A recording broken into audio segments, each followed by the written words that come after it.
Power scaling is probably the most difficult thing to do because it involves literal math. And I made a YouTube channel about anime because I obviously love math, right? In all seriousness, people who can accurately power scale are impressive, and calculating strength and speed is pretty great. But what if there was a power scaling for things that no one cared about? Like who is the best liar in anime, or who has the most expensive fashion, and dumb fun stuff like that. Leading into this video now. This video is based off one of my favorite JJK characters, Hikari the Restless Gambler himself. It got me thinking, who is the best gambler in anime? No powers, just skills and luck. We have Hikari from JJK of course, Jabami from Kagaguri, Hardcore Loving Warrior from the webtoon of the same name, and Kaiji Ito from Ultimate Survivor. Let's look at their skills and see who would win a gambling match. What exactly is gambling, and what makes someone a good gambler versus a bad gambler if it is truly based on luck? So, gambling is basically betting something of value, usually money, hoping to gain more, but knowing the risk of possibly losing more. This can apply to making a simple bet to going to a full-out casino. The outcome of the gamble may be determined by chance, as many common gambling games have an aspect of uncertainty and randomness to them. Good gamblers need to be very analytical and strategic, as they can never predict the hand they are dealt, and need to make the most out of even the worst situation. Controlling your emotions is another big part of being a good gambler, because your facial expressions and your movements give away how you're thinking and the situation you're in. For example, if someone's smiling while looking at their cards, probably don't bet. They most likely have a good set of cards. Or if their eyes are shifting, avoiding eye contact, they're probably in a pretty bad situation. This of course varies, and many can fake out or bluff, making it a very intense mind game. Alright, let's start by looking at Jabami, because Kagaguri is the weirdest anime. Like, it's good, but if you're not 18, don't watch the show. Or do. I'm not your boss. Do whatever you want. So, Jabami goes to Haikaku Private Academy, a school where gambling is how students get ahead and secure their rankings. She gets excited to the idea of gambling and putting everything on the line. She lives for the thrill and absolutely hates when people don't give the same enthusiasm.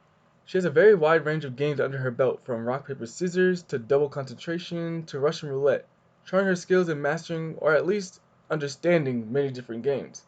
Her true strength comes from her observational skills and strategic planning. While gambling with the students at the academy, almost all of them were cheating in some way, trying to get the upper hand. But Jabami was able to recognize this and accurately figure out what the cheat was and how to overcome it. For example, in Jabami's first game at the school, while playing a variation of rock, paper, scissors, she almost instantly realized that there was something wrong, and through careful observation and patience, she figured out that her opponent, Mary, wasn't technically cheating, but the whole crowd around them watching the game were the people behind it. She used strategy and a bit of luck to get the win.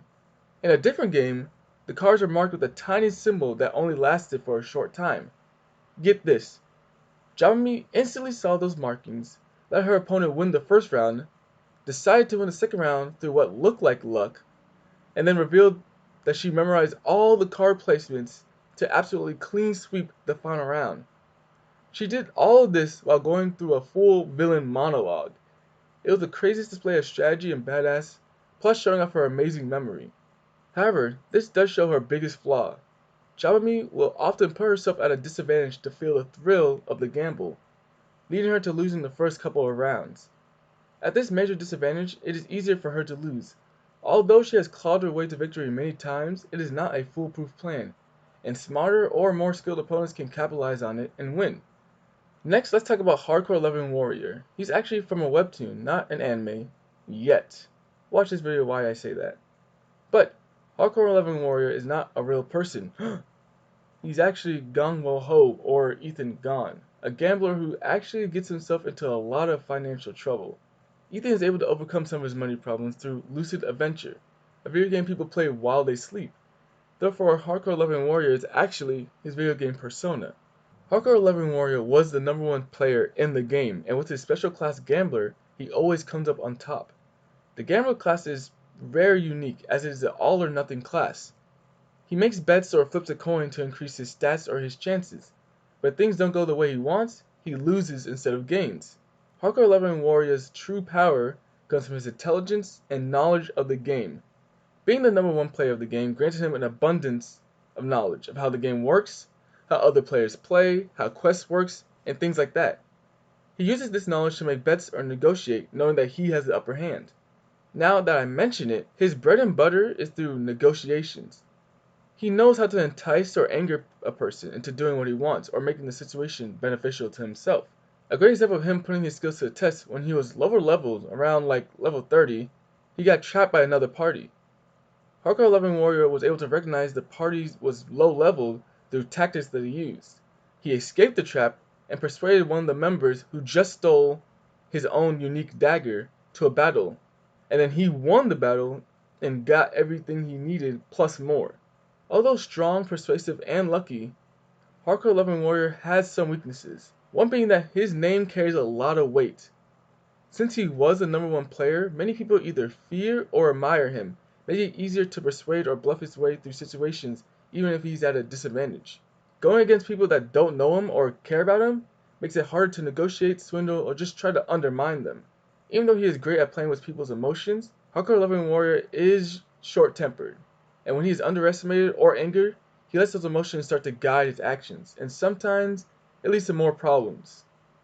With all that said, it always seems that luck is on his side no matter what the situation is. Kaiji Ito from Ultimate Survivor is probably the most human character here, a person who seems to have the worst luck and experiences. Kaiji is a relatively cowardly character who went down the rabbit hole of illegal gambling and dealings with loan sharks. This cycle continues as it gets Kaiji into worse and worse situations. Kaiji has been put into life and death situations where gambling is the only way to survive, meaning that he has a lot of gambling matches under his belt. In a rock paper scissors match, Kaiji was put into a bad situation, but he teamed up with 2 other people and was able to win. Okay, I'll be honest. I think Kaiji is probably the dumbest person on this list. When it comes to gambling, he is very smart and thinks through a lot of things, but outside of that, he has made some of the worst decisions. He is way too trusting, as whenever he gets a friend or feels like he can trust someone, they stab him in the back, which is understandable. Everyone is on this death gambling cruise ship thing, so a team is a good idea. But every time you try to make a team and you get backstabbed, you gotta learn, man. Also, okay, sorry, I'm just dragging him, but he always gets blinded by money, like even in the worst possible situation. Let's look at that rock paper scissors game I talked about earlier. After barely winning, he decided to take it upon himself to go into the back room. Yeah, so brave. And after many different hardships, he pays off not his debt, but a coworker's debt. And then instead of leaving with some of the extra cash that he got, he decided to gamble again and he lost 4 of his fingers. To be fair, the chairman cheated and rigged the game, but he took the risk way too far and ended up paying for it. In his gambling career, Kaiji has dealt with a lot of cheaters and rigged games, still managing to come up on top, showing his skills and adaptability. He is no stranger to cheating himself, and he's skilled enough not to get caught and win the matches. Kaiji is probably the most human gambler here and follows his morals, which has its ups and downs. Finally, we got Hikari, the character with the best plot armor ever. Unfortunately, in this video, we're not taking abilities into account, so no domain expansion. Wait, does that mean I have to explain his domain? Okay, well, it's a very, very long story, but to cut it short, Hikari's domain expansion creates a space based on pachinko machines, which are basically Japanese slot machines that have a story tied to it to make it more entertaining. Why did I say entertaining like that? Okay, I don't know. The domain manipulates probability. When he gets a jackpot, he gets an increase of power. But on his own, Hikari is very interesting. We haven't seen him actually gamble, but it is stated and implied that he has in the past. He's pretty similar to Jabami. I don't like that comparison. But Hikari loves seeking out people's fever or their passion and uses it to manipulate people in different ways, from making deals to starting a fight. Just like everyone in JJK, Hikari has a very high battle intelligence and can be seen thinking quickly on his feet, as shown with his whole fight with Kashimo. He also ran an underground fight club, in which all the fights were scripted and planned out by Hikari himself.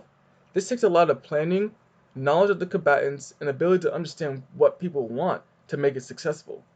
Hikari feeds off of other people's energy, and the more hyped and passionate he gets, the luckier he is, it seems. Now, we met all of our contestants. Each of them are raring to go. If you take all the data and information, like Death Battle, the winner is, Jabami. Like, no contest, right? Looking through everyone's skills, Jabami is just built different. Her memory and observational skills are leagues above everyone else's, and when hardcore loving warrior or kaiji tries to do something underhanded, as they're known to do, Jabami is well equipped to handle most cheats. However, Hikari versus Jabami would be a crazy sight, because they would both feed off of each other's energy and fever, making the bets insanely high. If it were based on just the numbers, Jabami has the advantage, but taking both people's personalities and luck, Jabami will go completely ape. With Hikari's dedication to gambling, and her doing that thing she does when she loses the first couple of rounds, putting her in a bad situation, Hikari can use people's emotion to his advantage. Remember that? It's possible that he pulls the win. That is under very specific circumstances, but in all, I think Jabami would take the win, which I can't stand for. All these characters are all great gamblers in their own right, so I want to find a game that they each excel at to show off their specific areas of expertise. Hardcore Loving Warrior is going to be the king at poker, a very common gambling game that requires not just a good hand, but the ability to bluff. Hardcore Loving Warrior is a master at negotiating and talking his way through stuff. In many cases, he doesn't need a winning hand, just a good enough lie or bet, and he can make it through. And once he starts winning some money, he can actually use that as credibility to back himself up. Hikari will obviously rule out pachinko machines. That's a no-brainer, but if we look at his personality, any game that has the possibility to win and get a jackpot in succession, he would do great. Games like roulette and craps, where you can roll multiple times and win, is something he would be amazing at, as he feeds off the fever of people. And finally, we have Kaiji. And if you couldn't tell, I'm a bit biased towards him. I love the anime, but he is so annoying. Like, he makes such dumb choices, which is more relatable to people, I guess, but come on now. The game he would be good at is like being the biggest idiot. Okay, sorry. But I feel like a basic game like rock, paper, scissors is what he'll be good at. That's what he deserves. I'm sorry. You agree with me, I know you do. Hey, so what do you think of this pointless power scaling, or PP for short? I don't know why, but I like the sound of that. If you have any ideas of what to look at next, let me know in the comments down below. Hopefully you enjoyed this video. Alright, peace.